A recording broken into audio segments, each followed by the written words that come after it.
Well, hey guys, welcome back. I am heading home. Started the camera a little bit later, so I didn't have such a long, dragged out video. Um, but weather today is absolutely gorgeous. No jacket on, nice and warm.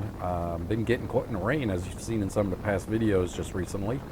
It's been kind of wet, which makes it really nice and muggy here in Virginia, unfortunately. But oh well, that's the way it goes. Um, but yeah, so school has started. Kids are back in school and starting with all that drama. My little guy, no big deal. You know, that's that. Kids really haven't figured anything out yet then. But my 16-year-old, you know, you get back with you got the bullies, and they're trying to test the water and feel their way through it and make their presence. So you end up with all sorts of little problems. Not already, I'm just saying I just can't wait for the school year. That's what we dealt with last year. And plus my boy being like 6'2", he gets tried quite often just because he is so big, and you know, he just laughs at him. You know, not that he is aggressive or not that he's some big bad, but you know, he's a gentle person in overall until you push him. But they test him and he just laughs. But yep, the old drama, that and the girlfriends, you know, going back with the girlfriends and all that stuff, and got to deal with that drama. Luckily, he's not all wound up into all that stuff with the girlfriends. He's more into hanging out with his buddies, working on trucks and cars and stuff like that. But yep, so summer has come to an end for them guys, and no more pool every day. And we're not sure what we're going to do on weekends. I know he has cross country, and the other guy is signed up for soccer, but that's like pretty much a bunch of fleas on a dog.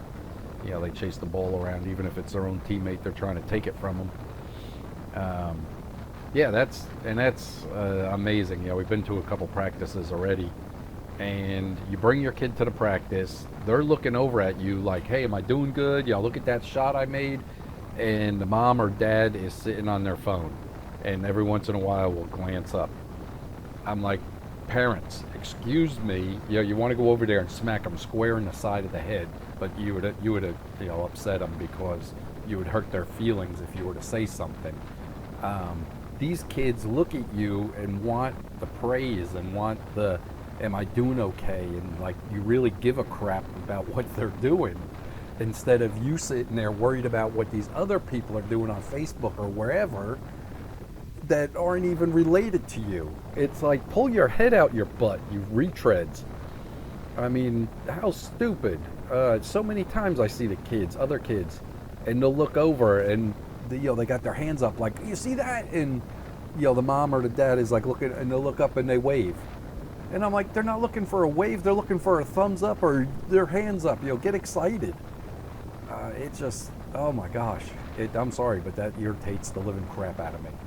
I mean, I can see where people make mistakes parenting and all, but that's just straight out not parenting. I mean, that's not being part of your kid's life. You're taking them to a sports thing. It's like you're using it as an hour of babysitting so you can play on Facebook. Hold on. All right, I'm back. Quick light. You know I edited out the lights. But anyway, that was my gripe right there. It just irritates the living crap out of me. And then I want to say my kid and one other kid was horsing around and actually getting a little rough with each other, because the one kid seems to have a little anger issue. And that's one of the parents I know. He sits on his phone. Both of them were, husband and wife, constantly. And this kid, I mean, he would go running after my kid would take the ball during practice and, you know, be dribbling it down the field. And he's like, I'm going to hurt you. You know, running after him and all. And I told mine, I said, if he comes after you, I said, knock him down. I said, I don't care. The parents sure ain't looking to see. But, you know, the coach was like, you guys keep it up, I'm going to whip both your butts, you know. And I was like, I'm all for it. Go ahead. You know, and then the parents look over at me like, are you really, you said that? And I'm like, yeah, it's not child abuse. It's called parenting. You know, you do what you have to do to get the message across within limits. That's the way it was when we grew up. I mean, it was no big deal for mom to say, wait till dad gets home.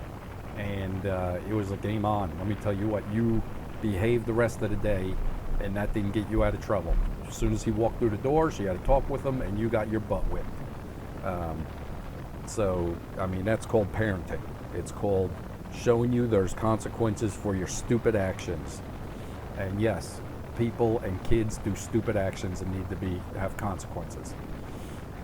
That's the problem with the kids in society now. There's no consequences. They think they can go do whatever they want, and it's all right, and you're not allowed to say anything to me. Ridiculous. Absolutely ridiculous. So, anyway, yep, so I'm that bad guy while we're out at games or out in public, where you see me jerk my kid by the arm and make him hold on to the shopping cart and don't move. You let go of the cart, you get in a whipping right here in the store, and I've done it. And all the parents that look at me, I look at them and just say, this is parenting, it's not abuse. And they normally don't say a word. Most people won't. They'll get on Facebook and say something, because that's where they're all big badasses. But they, in person, they're not going to question it or even say, hey, I got a question about that, or not about child abuse or, parenting. But, nobody will step up and actually ask a question or show any kind of interest. But they'll say all and run their mouth like crazy on Facebook.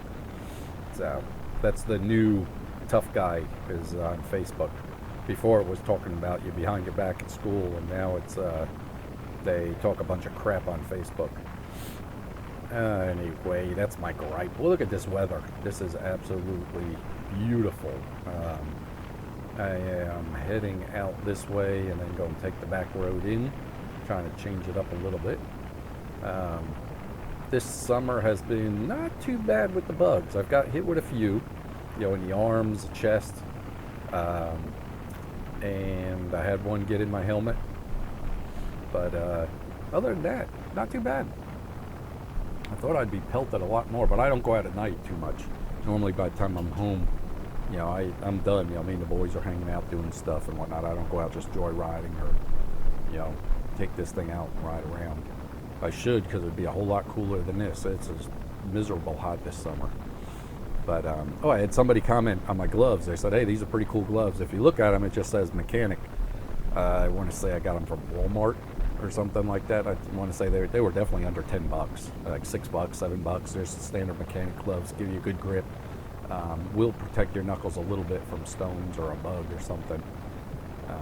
I do not get into the heavy leather gloves like for the summer. During the winter, you see my ski gloves, and you definitely want to upgrade as the weather cools off. But for a summer like this, I just need some to protect my knuckles a little bit. And during the morning, it's real nice because of the high vis. It adds a more visibility right out on the ends of the handlebars there, plus the yellow jacket. But yeah, that's it. Real cheap on that.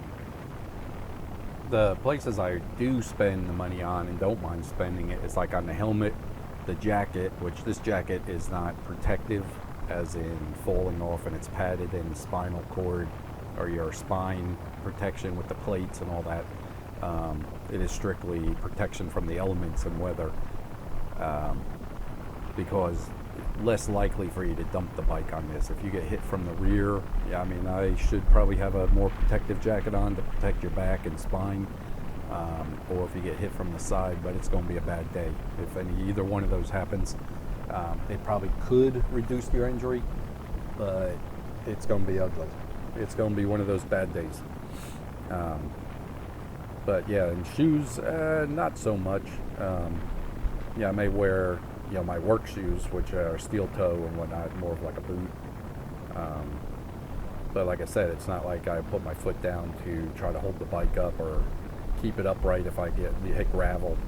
So I'm not too worried about that either. But it may help if you get hit from the side, it may keep your foot attached. So not saying I'm the smartest one there, but that's where I spend it. Gloves in the winter, I'm definitely going to invest in that this year, but I'm also going to make a bigger windshield, which will come out past the hands and about the same height as you see right here in front of me.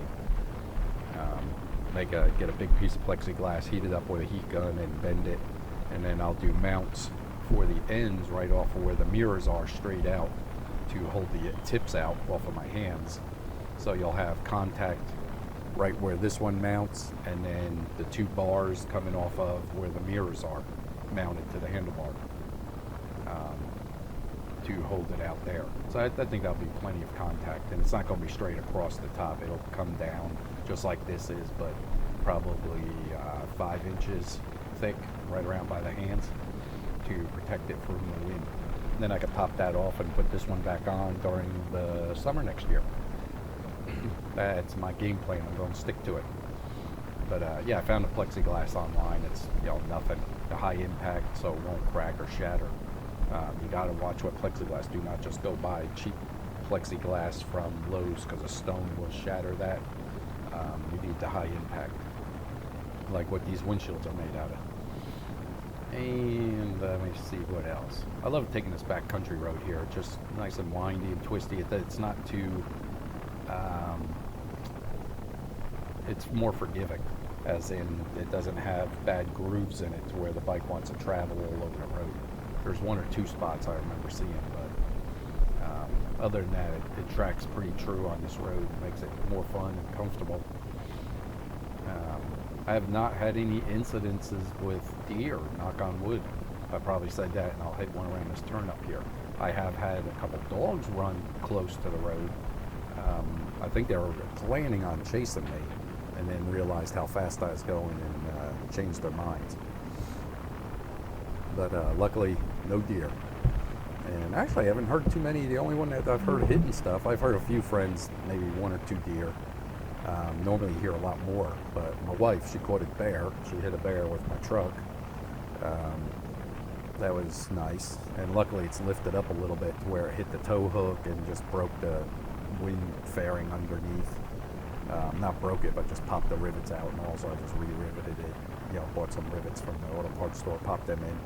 So if it wasn't up that high, and which is only 2 inches higher than normal stock Tahoe, but or she was in her car, that thing would have totaled it. So luckily, it just scared them and broke a fog light. That's right, I had a driving light up underneath in that plastic wind fairing on the very bottom. That's what that Tahoe has next to the tow hooks, and it broke one of those.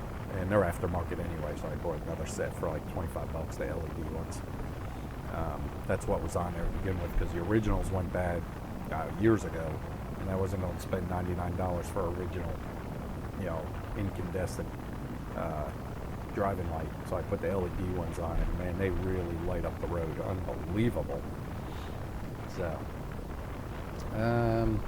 what else? That is about it.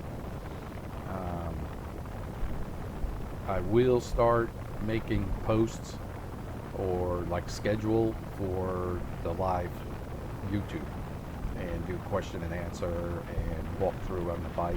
If you guys got questions, I'll go to it. If I have the answers, if not, maybe direct you in the right direction and send you to other people's videos. But try to help you out. See what happens. It is coming up on probably about 5 o'clock, but you see the traffic I deal with. I'm very fortunate where I live here in Virginia. No traffic at all. You saw the main highway there, these back roads. And you're talking 5 o'clock in the afternoon. A lot of people that have this, I've seen videos like down in Texas and all that, they're a half a mile from a stoplight, stuck in traffic, trying to get home, or out on the highway, 6 lanes or 4 lanes wide, and cars in every lane, and you're trying to navigate between them all and everything. And, I'm very, very, very fortunate to have beautiful country roads and countries surrounding out on a motorcycle. I call it a motorcycle. So that's about it. But like always, I want to thank everybody for watching, and definitely the interaction. That's the best part. Everybody interacting on the conversations I have. And definitely like and subscribe if you want to see my next videos every time I upload. And there's a little bell, I think, notification where you'll get notified if I upload a video. You'll get hit with a ding or whatever, notification. I'm not real big into all the YouTube stuff. I just started playing around with the toolbar and menu bar on how to upload and what you can do and how you can tell viewers, when stuff is coming on and how it works and everything like that. So everybody, have a great evening. Thank you for joining me, and I will talk to you guys later. See ya.